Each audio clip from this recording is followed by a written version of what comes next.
Seymour became one of the first towns to be affected by the 2022 flood event in Victoria. It's not unreasonable to expect equal and fair treatment during an emergency and recovery.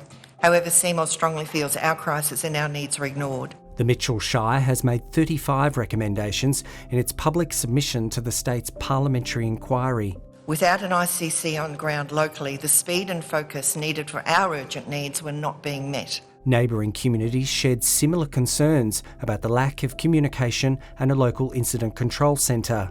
Community weren't prepared for the speed and the height and the combination of inconsistent predictions delivered at irregular intervals. We've got Teams, we've got Zoom, whatever.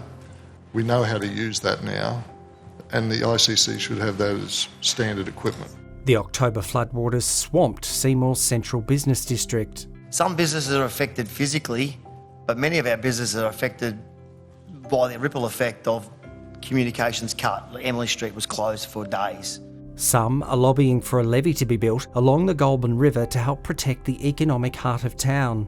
The major business operators in Emily Street, the majority of us, have for years pushed to get this done. Another witness declared the implementation of the 2016 Victorian Floodplain Management Strategy a total failure.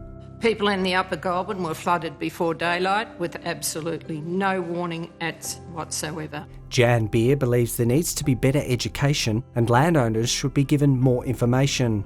They need to know where they can access flood levels. Obviously that means we need more gauges.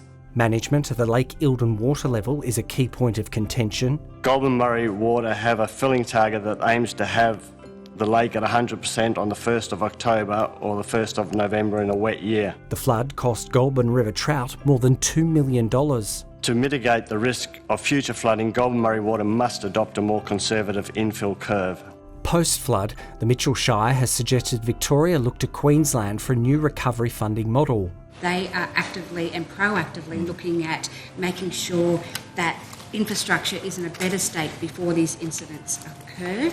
Councils and the community want to ensure money is being spent on building long-term resilience.